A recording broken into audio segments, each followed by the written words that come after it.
ಸಿಡಿಲು ಗುಡುಗಿನ ಹಾರ್ಪಡದಂತೆ ನಡೆಯುತ್ತಿರುವ ಈ ವರ್ಧೆಗೌಡನೆಂದರೆ ಗರ್ಭದಲ್ಲಿರುವ ಪಿಂಡ ಕೂಡ ಗದಗದಲ್ಲಿ ನಡುಗುತ್ತೆ.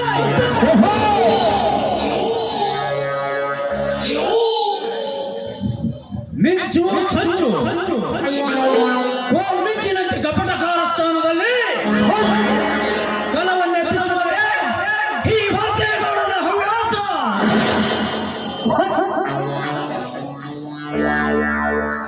ಬಹುದಿನಗಳಿಂದ ಕಾಡುತ್ತಿರುವ ಕನಸಾಗಿಯೇ ಉಳಿದು ಬಿಟ್ಟಿದೆ. ಒಮ್ಮೆ ಕಣ್ಣಿಟ್ಟ ಹೆಣ್ಣನ್ನು ಮನ ಬಂದಂತೆ ಅನುಭವಿಸುವುದೇ ಈ ವರ್ಧೆಗೌಡನ ಕುತಂತ್ರ.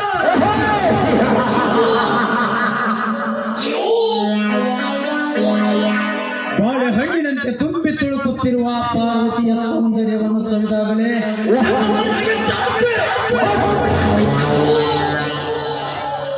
ಪಾರ್ವತಿ, ನೀನು ಎಂದು ಊರಿಗೆ ಕಾಲಿಟ್ಟಿಯೋ ಅಂದೇ ನನ್ನ ಮನದಲ್ಲಿ ಮೂಡಿಬಿಟ್ಟಿದೆಯೇ ನಿನ್ನ ಪ್ರತಿರೂಪ.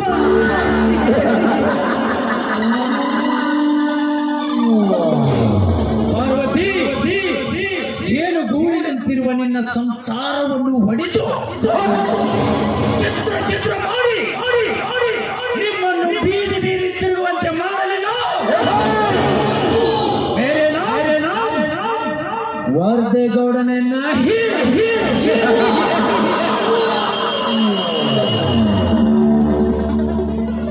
ಶೆಟ್ಟಿ ಹೇಳಪ್ಪ. ಶಿವ್ಯ ಮತ್ತು ಅವನ ತಮ್ಮ ಬೊಬ್ಬರನ್ನು ಕಳಿಸಿದರೆ ಇನ್ನೂ ಬಂದಿಲ್ಲ. ಅವರಲ್ಲಿ ಬರ್ತಾರೆ ಗೌಡ. ಬೇಕಾದ್ರೆ ನಿಮ್ಮ ಹರಕಟ್ ನನ್ನ ಮಗ ಸಾವುಕಾರ ಮಾತು ಹೇಳಿ ಕಳಿಸ್ಯಾರ್ರಿ ಅಪ್ಪ. ಅವ್ರು ಬೆಳೆದದ್ದು ಒಂದ ಎರಡ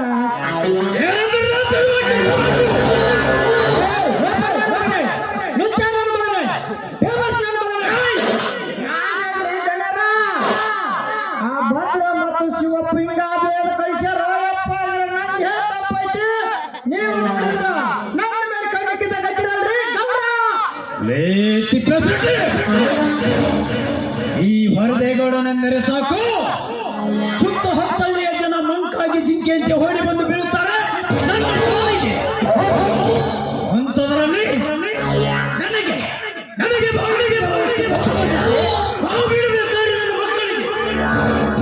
ಹೌದ್ರಿ ಗೌಡ.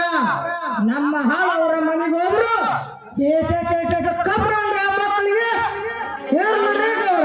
ನೀವು ಒಂದು ಸ್ವಲ್ಪ ಬಗಲ ಇಲ್ರಿ ಗೌಡ. ಅಂತೂ ಬಹಳ ಸುಖಿ ಬಂದ್ರಿ ಆ ಮಕ್ಕಳು. ನಮ್ಮ ಮನೆ ಹೆಂಚದ ಕೂಡ ತಿಂದ ನಾಯಿಗಳ ಇವತ್ತಿನ ದಿವಸ ನಿಮ್ಗೆ ಕೊಡ್ರ ಅಂತಿದ್ದ ನೋಡ್ರಿ ಗೌಡ. ಶೆಟ್ಟಿ, ನನಗೆ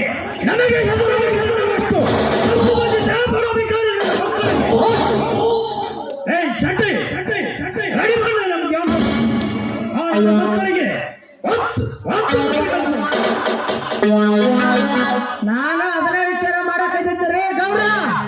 ಹಂಗ ಮಾಡ್ಬೇಕ್ರಿ, ಹಂಗ ಬುದ್ಧಿ ಬರ್ತಾ ಮಕ್ಕಳಿಗೆ. ನಮ್ಮ ಚಕ್ರವರ್ತಿ ಬರುವ ಸಮಯ ಆಯಿತು. ಆ ಚಕ್ರನಿಗೆ ಈ ವಿಷಯ ತಿಳಿಸಿ ನನ್ನ ಮಕ್ಕಳಿಗೆ ಒಂದು ಬುದ್ಧಿ ಕಲಿಸುವುದೇ ಒಳ್ಳೆಯದು. ಚಕ್ರ ಅದನ್ನ ಯೋಚನೆ ಮಾಡಿದೆ.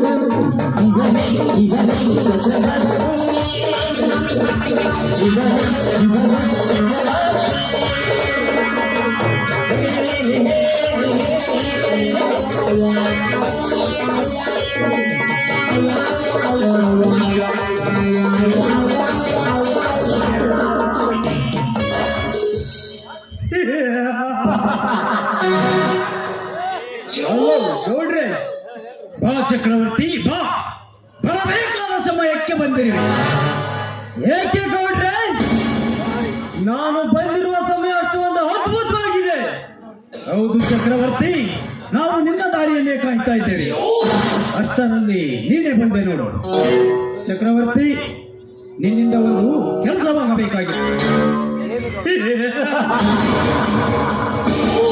ಏನು ಹೇಳಿ ಗೌಡ್ರೆ, ಏನು ಹೇಳಿ? ನನ್ನಿಂದ ಅಂತ ಕೆಲಸ ಏನಾಗಬೇಕಾಗಿದೆ ಹೇಳಿ, ಈ ಕ್ಷಣದಲ್ಲಿ ಮುಗಿಸಿ ಬಿಡುತ್ತೇನೆ. ಚಕ್ರವರ್ತಿ, ಈ ಹೊರದೇಗೌಡನೆಂದರೆ ಸಾಕು, ಗದಗದನೆ ನಡುಗುವ ಈ ಜನಗಳಲ್ಲಿ ಶಿವ್ಯ ಮತ್ತು ಭದ್ರು ಈ ಹೊರದೇಗೌಡನೆಂದರೆ ಭಯವೇ ಇಲ್ಲದಂತಾಗಿದೆ. ನನ್ನ ಮಕ್ಕಳನ್ನು ಹೊತ್ತು ಕೈ ಕಾಲು ಮುರಿದು ಮೂಲಿಗೆ ಹಾಕಬೇಕಾಗಿದೆ. ಗೌಡ್ರ, ನೀವು ಅದನ್ನ ಯಾಕೆ ವಿಚಾರ ಮಾಡಕತ್ತೀರಿ ಅಂತ ನಾನು ಅವನ ಬದುಕಿಗಾಗಿ ಒಂದು ಹಿಂಗಳಗೂಟ ಇಟ್ಟಿದ್ದೀರಿ ಗೌಡ್ರ. ಹೇ ತಿಪ್ಪ, ಮುಚ್ಚಲೇ ಬಾಯಿ, ನಂದಲ್ಲೇ ಬೇಕು ಬಾ. ಗೌಡ್ರೆ, ನೀವೇನು ಚಿಂತಿಸಬೇಡಿ. ಅವರನ್ನು ಒದ್ದು ಕೈ ಕಾಲ ಮುರದೆ ಗೌಡರೇನೆಂದರೆ ತಿಳಿಸಿ ಬರುತ್ತೇನೆ. ಚಕ್ರವರ್ತಿ, ನೀನು ಎಂದರೆ ನನಗೆ ಪ್ರಾಣ ಇದ್ದ ಹಾಗೆ. ಇನ್ನು ಮುಂದೆ ನಾನು ಯಾವುದೇ ಕೆಲಸ ಮಾಡಿದರೂ ಅದರಲ್ಲಿ ನೀನು ಕೂಡ ಭಾಗಿಯಾಗಿರಬೇಕು. ಚಕ್ರವರ್ತಿ, ಇನ್ನು ಮುಂದೆ ಯಾವಾಗಲೂ ನೀನು ನನ್ನ ಜೊತೆಗೆ ಇರಬೇಕು. ಇದು ಒಳ್ಳೆ ವೇಷ ತಡ್ರಿ ಗೌಡ. ಇಬ್ಬರು ಗಂಟೆ ಹೆಂಡತಿ ನಡ್ಬರ್ಕ ಕೂಸ್ ಕಾಸಿ ವಿಷಯ ಆದಂಗ ನನ್ನ ಬೇಟ ಮಾತಾಡಕತ್ತಿರಲ್ರಿ ಅಪ್ಪ. ನಾನು ನೋಡಿ ಸೇರಿಸ್ಕೊಂಡ್ರಿ ನಿಮ್ಮ ಆಟಕ್ಕ. ಆಯ್ತು ಗೌಡ್ರೆ, ನಿಮ್ಮ ಮಾತಿನಂತೆ ಆಗಲಿ.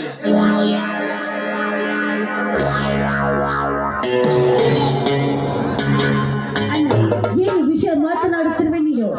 ನಾನು ಕಾಲೇಜ್ಗೆ ಹೋಗದನ್ನೇ ಮರ್ತು ಬಿಟ್ಟಿಯಾ ನೀನು? ಓಹೋ ಶಿಲ್ಪ, ಸ್ವಲ್ಪ ವ್ಯವಹಾರದ ಚಿಂತೆಯಲ್ಲಿ ನಿನ್ನನ್ನು ಕಾಲೇಜಿಗೆ ಬಿಟ್ಟು ಬರುವುದನ್ನು ಮರ್ತೇ ಬಿಟ್ಟಿದ್ದೆ. ಏ ಶೆಟ್ಟಿ, ಹೇಳ್ರಿ ಅಪ್ಪ ದಂಡ. ಆ ಕಾರ್ ಚವಿ ಕೊಡು ತಂಗಮ್ಮನಿಗೆ. ಹಾ ಆಯ್ತು ಬಿಡ್ರಿ ಗೌಡ, ಅಷ್ಟ ಯಾಕೆ ಪಡ್ಕೊಳಕೈತಿರಿ ಅಂತ ನಾನು ಕೊಡೋದ್ರಾಗ ಫೇಮಸ್ ಮಗ ರೇಪ. ಮತ್ತ ನೀವು ಕೊಡಕಂತೇಳಿ ಇಟ್ಟು ಬಂದಿರಿ ಅಂದ್ಮೇಲೆ ಕೊಡ್ಲಾರ್ದ ಬಿಡ್ತಿದ್ದಲ್ಲ ಇದನ್ನ. ಏ ಕಾರ್ಬಾರಿಗಳ, ಬೇಗನೆ ಕೊಡಿ, ಟೈಮ್ ಆಗಿದೆ ನನಗೆ. ತಡ್ಕೊಡ್ರಿ ಅವರ, ನಿಮ್ಮದೈತಿ ಬಾಳ ಸಣ್ದು ವಯಸ್ಸು ಅವರ. ಅಷ್ಟ ಯಾಕೆ ಪಡ್ಕೊಳಕೈತಿರಿ ಅದನ್ನ? ಯಾಕ ದೇವರು ನಿಮ್ಗೆ ತಡ್ಕೊಳ್ಳೋ ಶಕ್ತಿ ಕೊಟ್ಟಿಲ್ಲ ಅಂತಾನ. ನಾ ಕೊಡಕತ್ತಿದ್ರ ಕೊಡೆ ಅಂತ ಬಡ್ಕೊಂತೀರಿ ನೀವು. ಅದು ಬಂದ್ಬಿಟ್ಟು ಬಾಳ ಸಣ್ಣದತ್ರಿ ಅವರ. ಅವನ ಯಾವ ಮೂಲೆ ಸಿಕ್ಕಂದಾಯ್ತು, ಯಾವ ಸಂದೇಶ ಸಿಕ್ಕಂದಾಯ್ತು.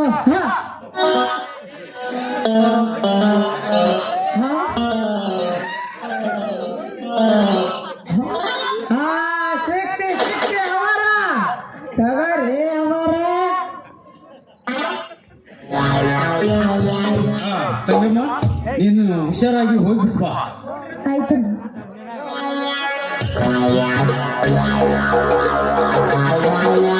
ಚಕ್ರವರ್ತಿ, ಇವತ್ತು ನಾವು ಮಾಡಬೇಕಾದ ಕಾರ್ಯವನ್ನು ಆದಷ್ಟು ಬೇಗನೆ ಮಾಡಿ ಮುಗಿಸಬೇಕು.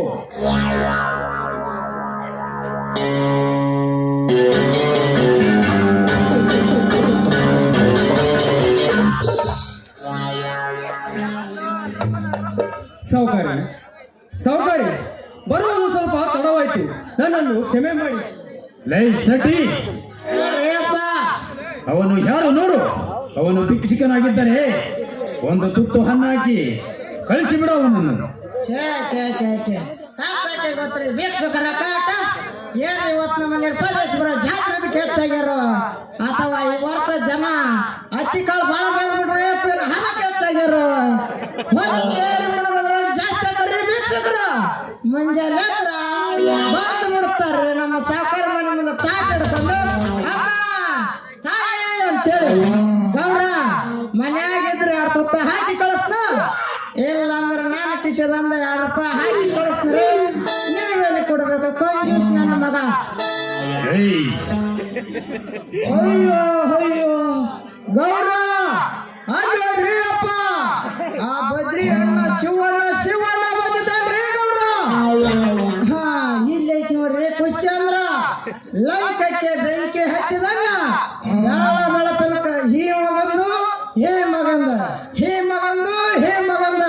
ಒಳ್ಳೆ ಒಬ್ಬತ್ತ ಗೌಡ್ರೆ, ನಾವು ಆಡಬೇಕಾದ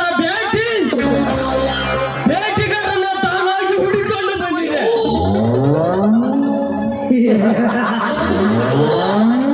ಗ್ರಾಮಕ್ಕೆ ಬಿದ್ದ ಮೀನಿನಂತಾಯಿತು ಈ ಬಡ ಬಿಕಾರಿಯ ಪರಿಸ್ಥಿತಿ. ಸೌಕಾರ್ಯ, ಏನು ನೀವು ಆಡಿದ ಮಾತು? ನನ್ನನ್ನು ಕರೆಯಲು ಕಳಿಸಿದ್ದೀರಿ, ಏಕೆ? ಏನಲೇ ಕುಂಡಿ, ಮನೆಗೆ ಹಾರುಗಳನ್ನು ಕರೆಯಲು ಕಳಿಸಿದರೆ ಬರುತ್ತಿಲ್ಲ ಏನಲೇ ಮದುವೆ? ಎಷ್ಟಲೇ ನಿನಗೆ ಸೊಕ್ಕು? ಸೌಕಾರ್ಯ, ನಾಲಿಗೆಯಿಂದ ಏನು ಮಾತನಾಡಿದ್ರೆ ಚಂದ ಆಗುತ್ತದೆ ಎಂದು ಬಾಯಿಗೆ ಬಂದಂತೆ ಮಾತನಾಡಬೇಡಿ. ನೋಡಿ, ನನ್ನ ತಮ್ಮ ಹುಡುಗ ಬುದ್ಧಿಯವರು ಯಾರು ಎಂಬುದೆಂದು ತಿಳಿದೇ ಮಾತನಾಡಿಬಿಟ್ಟಿದ್ದಾನೆ. ಉಂಡು ಆಡುವ ಮಕ್ಕಳು ತನ್ನ ತಂದೆಯ ದಾರ ಮೇಲೆ ಹೇಗೆ ಮೂತ್ರ ಮಾಡುತ್ತವೆ ಹಾಗೆ ತಿಳಿಯದೆ ತಪ್ಪು ಮಾಡಿಬಿಟ್ಟಿದ್ದಾನೆ. ನನ್ನ ತಮ್ಮ ತಪ್ಪು ಮಾಡಿದ್ದಕ್ಕೆ ನಾನು ಕ್ಷಮೆ ಬೇಡ್ತೀನಿ ಸೌಕರ್ಯ, ಕ್ಷಮೆ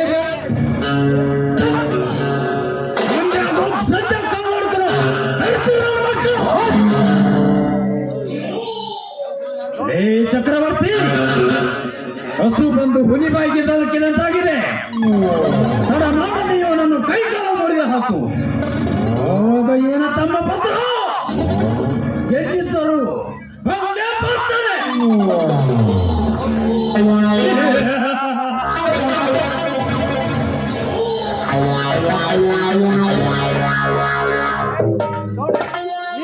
ಗೌಡ್ರೆ, ನೀವು ನಮಗೆ ತಿಳಿಸಿ ಕೊಡಬೇಕಾದಂತ ನಾಯಿಗಳನ್ನು ಕೊಚ್ಚಿ ಕೊಂದು ಹಾಕಿ ಬಿಡ್ತೀರಿ. ಗೌಡ್ರೆ, ಬಡವರ ಮೇಲೆ ಏಕೆ ನಿಮ್ಮ ಆಕ್ರೋಶ? ನೀವು ಹೇಳಿದಂತೆ ಕೇಳುತ್ತೇನೆ. ಎಲ್ಲವಾದರೆ ಈ ಊರು ಬಿಟ್ಟು ಹೋಗುತ್ತೀವಿ ಗೌಡ್ರು, ಹೋಗುತ್ತೀವಿ. ಆದರೆ ನಮ್ಮ ಕುಟುಂಬದ ಮೇಲೆ ಹಾಗಾಗ ರೀತಿ ಎಗರಬೇಡಿ ಗೌಡ್ರೆ, ಎಗರಬೇಡಿ.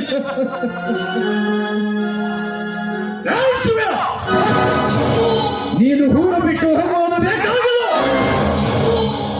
ಅದರ ಬದಲಾಗಿ ನಿನ್ನ ತಮ್ಮ ನಮ್ಮ ಮನೆ ಹಾಳಾಗಿ ದುಡಿಯಬೇಕು. ಅಷ್ಟೇ ಅಲ್ಲ, ನಮ್ಮ ಹೊಲದ ಬಾಜುಕಿನ ಅದು ನಿಮ್ಮ ಹೊಲ ನಮ್ಮದಾಗಬೇಕು.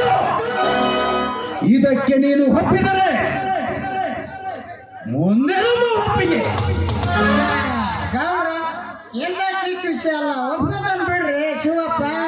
ಯಾಕೋ ಶಿವಪ್ಪ ಒಪ್ಕೊಂಡ್ಬಿಡ ನಮ್ಮ ಗೌಡ್ರ ಹೇಳೋದು.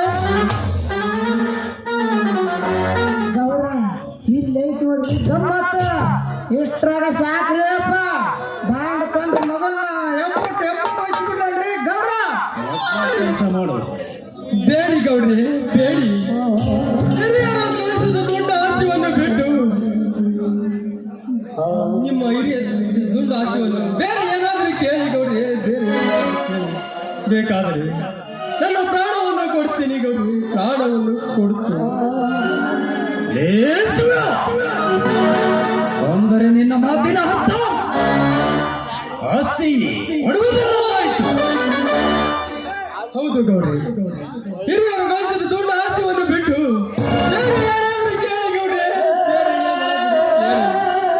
ಬೇಕಾದರೆ ನನ್ನ ಪ್ರಾಣವನ್ನು ಕೊಡುತ್ತೀನಿ ಗೌಡ್ರಿ. ನಿನ್ನ ಪ್ರಾಣ?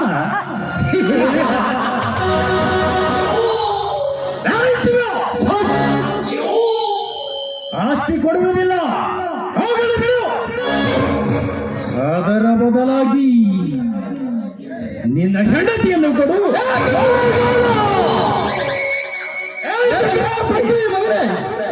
ಸುಳಿತ ಮಾಡ್ತಾ ಇದ್ದಿರುವ ಧರ್ಮ ಮಾತಿ ಮೇಲೆ ಕಣ್ಣು ಹಾಕಿದ ಸುಳ್ಳ ಮಗ. ನಿನ್ನ ಕಣ್ಣುಗಳನ್ನು ಕಿತ್ತು ಬಿಡುವೆ. ಚಕ್ರವರ್ತಿ ಮೇಲ್ಪಡುವ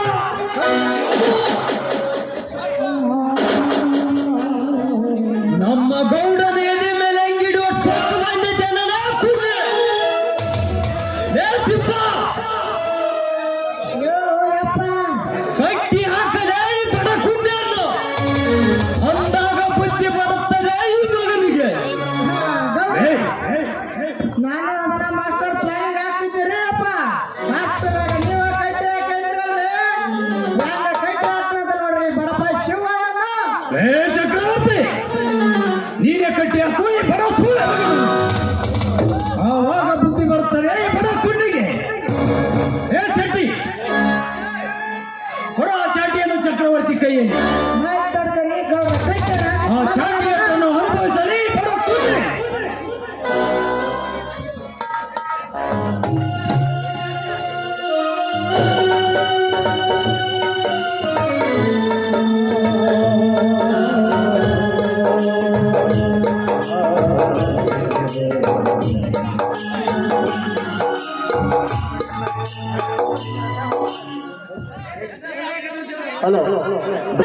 ಮೊದಲು ನೋಡಿರಿ ಮಗನ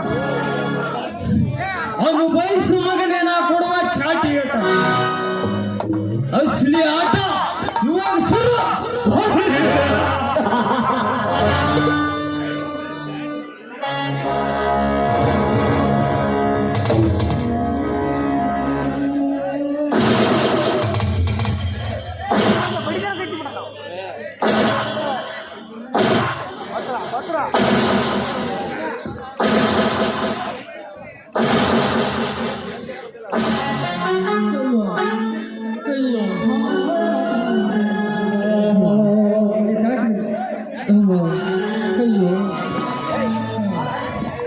ಬೇಡಿ ಗೌಡ್ರಿ ಬೇಡಿ. ಈ ಬಡವರ ಮೇಲೆ ನಿಮ್ಮ ಶ್ರೀಮಂತಿಕೆ ಹಟ್ಟಾಸವನ್ನು ತೋರಿಸಬೇಡಿ ಗೌಡ್ರಿ, ತೋರಿಸಬೇಡಿ. ಮೊದಲ ಮಗ ಜೋಳದ ಉಂಟಿದ್ದಂಗದಲ್ರಿ ಅಪ್ಪ. ಹೊಂದಿಗಿಂದ ಹಾಕ್ಬಿಟ್ರಿ ಗೌಡ್ರ ಅವನನ್ನ. ಹೌದ್ರಿ ಬಡ್ಡಿ ಬೇಕ್ರಿ ಗೌಡ್ರ, ಇಲ್ಲಂತಲ್ಲ. ಹಾವು ಹೊಡೆದ್ರ ಕೋಲ್ ಮುಡಿದ್ರ ಮಾಡ್ದ, ಕೋಲ್ ಮುಡಿದ್ರ ಹಾವು ಸತ್ರ ಮಾಡ್ರಿ ಗೌಡ್ರ. ಹಂಗ ಬಿಡ್ಬೇಕ್ರಿ ಮಗನ.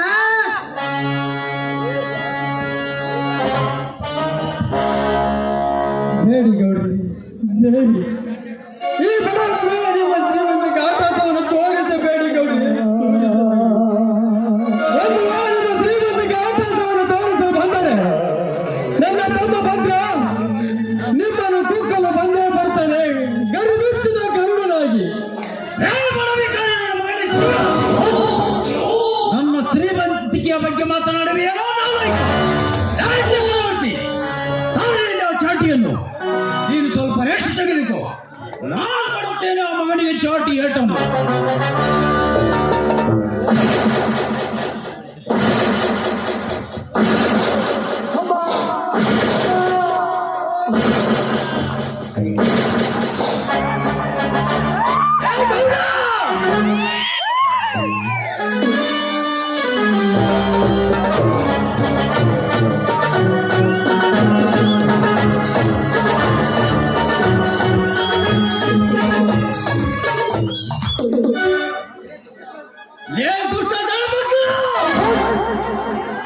ಏನು ಅರಿಯದ ನಮ್ಮ ಅಣ್ಣನನ್ನು ಕರೆಸಿ ಮನ ಬಂದಂತೆ ಬಡ್ತಿದ್ದೇನೆ.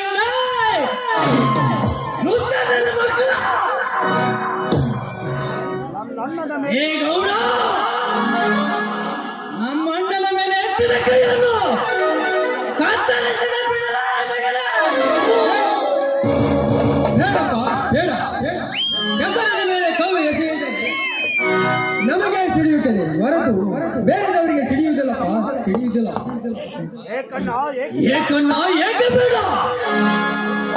ಇಂಥವರನ್ನು ಹಾಗೆ ಬಿಟ್ಟರೆ ಬಡವರನ್ನು ಬಡಿದು ತಿಂದು ತಮ್ಮದಾದ ಒಂದು ಕೆಟ್ಟ ಸಾಮ್ರಾಜ್ಯವನ್ನು ಗೆದ್ದು ಬಿಡ್ತಾರೆ. ಈ ದುಷ್ಟ ಸೋಳ ನನ್ನ ಮಕ್ಕಳು ಸಾಕಾಯ್ತ, ಸಾಕಾಗಿರ್ಲೇಬೇಕಂತ ತಾನೇ ಜಾಗಕ್ಕೆ ನಿನ್ನಲ್ಲಿ ಕರ್ಸಿದ್ದು. ಈಗೇನು ಮಾಡ್ತೀಯ?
ಕರೆಂಟ್ ಕಂಬ ಹಿಡಿದು ಬದುಕಬಹುದು ಮಗನೇ. ಈ ಪವರ್ ಟಚ್ ಮಾಡಿ ಬದುಕಲು ಎಂದಿಗೂ ಸಾಧ್ಯವಿಲ್ಲ. ಇವನು ಕಂಡಿಟ್ಟರೆ ಕಂಡಿಟ್ಟವನೇ, ಕಂಡು ಬಿಟ್ಟರೆ ಬಿರುಗಾಳಿಗೆ ಸಿಕ್ಕರೆ ಬೀಸುವಂತೆಯೋ ಈ ಹುಲಿಗೆ ಪ್ರಿಯ ಮಗನೇ. ಏ ಪುತ್ರಿ, ನನಗೆ ಚೂಳೆ ಮಗನೆಂದು ಮಗನೇ, ಲುಚ್ಚಾನನ ಮಗನೇ. ನಾನು ಯಾರೆಂಬುದು ಗೊತ್ತೇನೋ? ಈ ಸುತ್ತು ಹೊತ್ತಳಿಗೆ ದೈನಿಕ ಏ ಗೌಡ, ಬರೀ ಸುತ್ತ 10 ಹಳ್ಳಿಗೆ ದೈನಿಕ ಅಲ್ಲ, ಅದರ ನೀತಿ ನಿಯಮ ಧರ್ಮ ಗೊತ್ತಿರಬೇಕು. ಅಂದಾಗ ಸುತ್ತ 10 ಹಳ್ಳಿಗೆ ದಣಿ ಎನ್ನುತ್ತಾರೆ. ಇಲ್ಲದಿದ್ದರೆ ಸುತ್ತ 10 ಹಳ್ಳಿಗೆ ಅಂಜೆ ಅಂತ ಕರೀತಾರೆ. ಗೊತ್ತಾ ನನ್ನ ಮಗನ?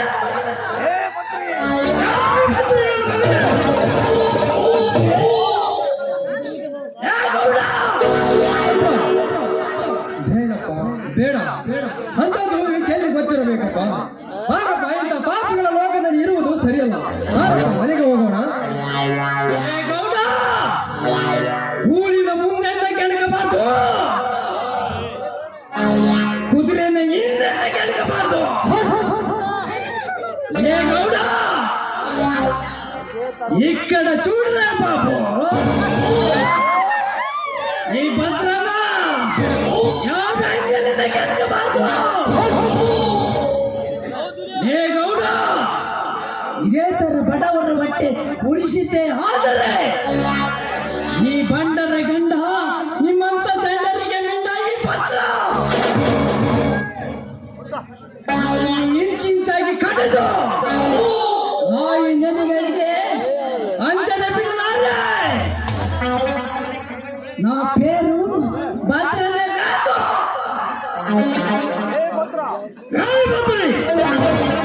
ಬೆಂಕಿ ಮಾತಾಡಿದ್ರೆ ಸುಟ್ಟು ಹೋಗ್ತೀಯೋ, ನೀರ ಮಾತಾಡಿದ್ರೆ ಮುಳುಗಿ ಹೋಗ್ತೀಯೋ. ಈ ಹೊರದೇವರನ ಜೊತೆ ಆಟ ಆಡಿದ್ರೆ ಚಿಂದೆ ಚಿಂದೆ ಹೋಗ್ತೀಯೋ. ಹೋಗ್ತಿ ನನ್ನ ಮಗನೇ, ನರಿ ಅಂತ ಹೇಗೆ ನಾನಾಗಿದ್ದೇವೆ. ನನ್ನ ಮಗನೇ, ನಾನು ಹೆಡೆ ಎತ್ತಿದ ಹಾವು ಒಮ್ಮೆ ಹೆಡೆ ಎತ್ತಿದರೆ ಕಚ್ಚಲ ಬಿಡಲಾರದು. ಏ ಗೌಡ, ಮಲಗಿರುವ ಸಿಂಹವನ್ನು ಮುಟ್ಟೆಬ್ಬಿಸಲಿಲ್ಲ, ತಟ್ಟೆಬ್ಬಿಸಲಿಲ್ಲ. ಮಗನೇ, ಬಡಿದು ಬಡಿಸಿದೆಯಾ? ಇನ್ನು ಮುಂದೆ ಬಾಯಕಲ್ಲ. ಬಡಿದು ಬಡಿದಾಕುವುದೇ. ಏ ಗೌಡ, ನೀನು ಎಡೆ ಎತ್ತಿದ ಹಾವು ಆದರೆ ನಾನು ಯಾರೇನು ಗೊತ್ತಲೇ ಮಗನೇ, ಬಲಿ ಬಿಚ್ಚಿದ ಗರುಡ. ಸಿಕ್ಕಲ್ಲಿ ನಿನ್ನನ್ನು ಕುಕ್ಕದ ಬಿಡಲಾರದು. ಈಗ ಅರಿಬಿಚ್ಚಿದ ಗರುಡ. ಏ ಮಗನ ವರದ ಗೌಡ, ಇನ್ನು ಮುಂದೆ ನಡೆಯಲಿದೆ ಮಗನೇ. ನಮ್ಮಿಬ್ಬರ ನಡುವೆ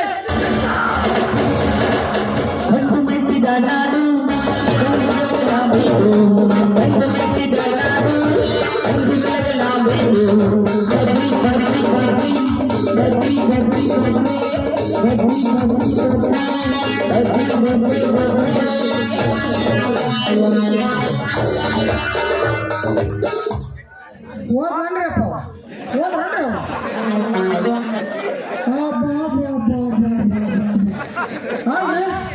ಮಗ ತಟಕೆ ಇದ್ರು ಉಳ್ಳಾಗಡ್ಡಿ ಬಣ ಬಿಡ್ರಿ ಅಪ್ಪ. ತರ್ರೇವ್ರ ಆಗ ಮತ್ತೆ ಸಾಪ್ಗ ಮಾಡ್ತಂದ. ಹೌದ್ರಿ ಗೌಡ, ನೀವು ಹಂಗ ಇವನ್ನ ಸುಮ್ಮನೆ ಬಿಟ್ಟಿದ್ರ ನಮ್ಮ ಕುಷ್ಟಿ ದ್ಯಾಮಮ್ಮನ ಗುಡಿ ಮುಂದ ಪಾಣೆಯನ್ನು ಕಡ್ದ್ರಲ್ರಿ ಅಪ್ಪ. ಹಂಗ ಕಡ್ತಿದ್ರಿ ಬಂದ್ರಿ ನಿಮ್ಮನ್ನ. ಮಗ ನಾನು ಇರೋದಕ್ಕೆ ಬಿಟ್ಟು ಹೋದ್ ನೋಡತ್ ನಾನು.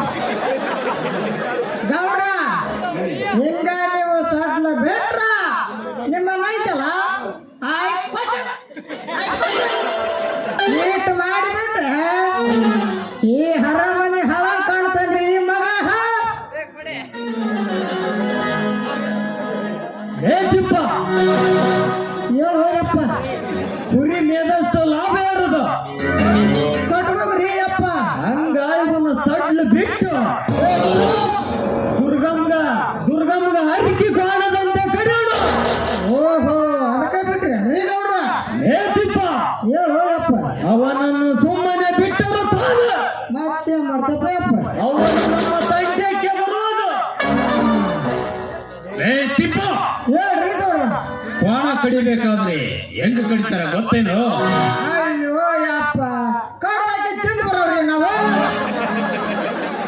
ನಮಗೆ ಅಲ್ಲಿ ಗೊತ್ತಿರ್ಬೇಕ್ರಿ ಗೌಡ್ರ ಏ ತಿಪ್ಪ, ಹೇಳ್ತ ನೋಡಿ ಕೇಳಿಲ್ಲಿ. ಹೇಳ್ರಿ ಅಪ್ಪ ಕ್ವಾಣ ಕಡಿಬೇಕಾದ್ರ ಹಾ ಮೊದಲು ಸುಣ್ಣದ ನೀರು ಕುಡಿಸಿ, ಕುಡಿಸಿ ಆಮೇಲೆ ಕೊಳ್ಳ ಹೂವಿನಾರ ಹಾಕಿ ಹಾಕಿ ಊರ್ ತುಂಬ ಹೊಡ್ಯಾಡಿಸಿ ತುಪ್ಪರಿ ಹಂಗ ಬಿಡುದ ಬಡದ ಕಡಿತಾರ.